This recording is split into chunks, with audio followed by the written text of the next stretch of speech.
In 2012, the world as we knew it ended.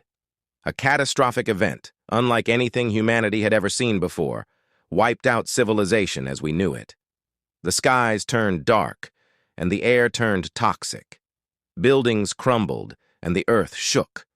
The few who survived the initial chaos were left to fend for themselves in a world that had become unrecognizable. Among the survivors was a group of strangers who had banded together in the face of the disaster. They were a diverse group, brought together by a shared will to survive. There was Maria, a former nurse who had lost her family in the chaos.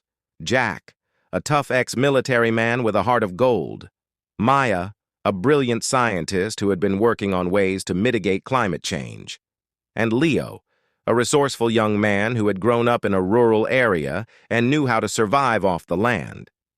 Together, they traveled across the desolate wasteland that was once their home, scavenging for food and supplies and avoiding the dangers that lurked around every corner. They had each other's backs, but the road ahead was long and treacherous. One day, they stumbled upon an abandoned laboratory.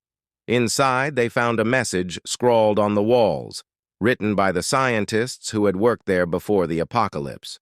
It was a warning of sorts, a message of hope and despair all rolled into one. According to the message, the apocalypse had been caused by a chain reaction of natural disasters that had been set off by human activity. But the scientists had discovered a way to reverse the damage, to bring back the world as it once was. Maria, Jack, Maya, and Leo were intrigued by the message. They decided to take a chance and try to find the scientists who had written it, hoping that they could help to reverse the damage that had been done. Their journey was long and difficult, but eventually they found the scientists. They were a group of brilliant minds who had survived the apocalypse by taking refuge underground. They had been working tirelessly to develop a way to reverse the damage that had been done, but they were running out of time.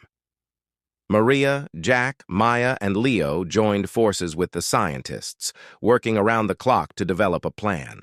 They had to act fast, as the damage was irreversible within a matter of months.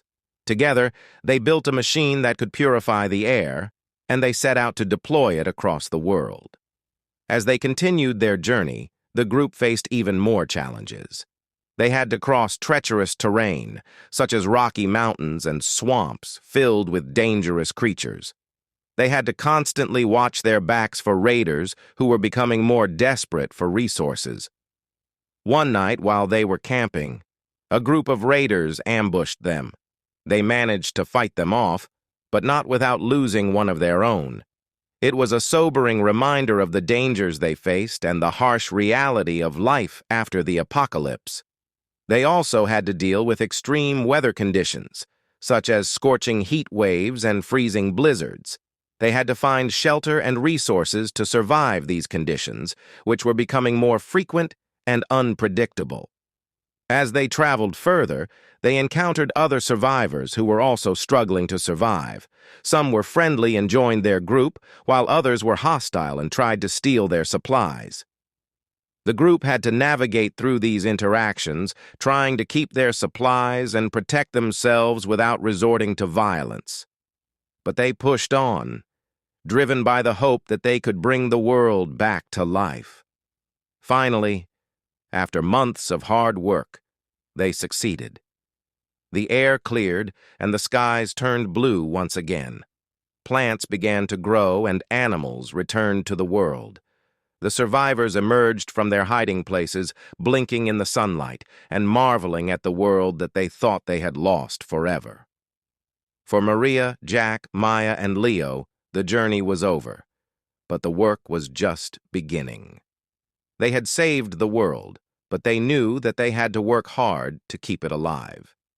They set out to build a new society, one that was based on cooperation and mutual respect, rather than greed and self-interest.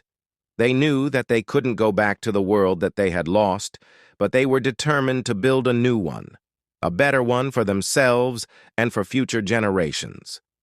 As they worked tirelessly to build the new world, they never forgot the lessons that they had learned during their journey. They knew that the world was a fragile place and that they had to do everything in their power to protect it. They spread their message of cooperation and respect far and wide, inspiring others to join them in their quest to build a better world. They knew that it would not be easy, and that there would be many challenges ahead, but they were determined to succeed. And as they looked out at the beautiful world that they had helped to create, they made a promise to themselves and to each other.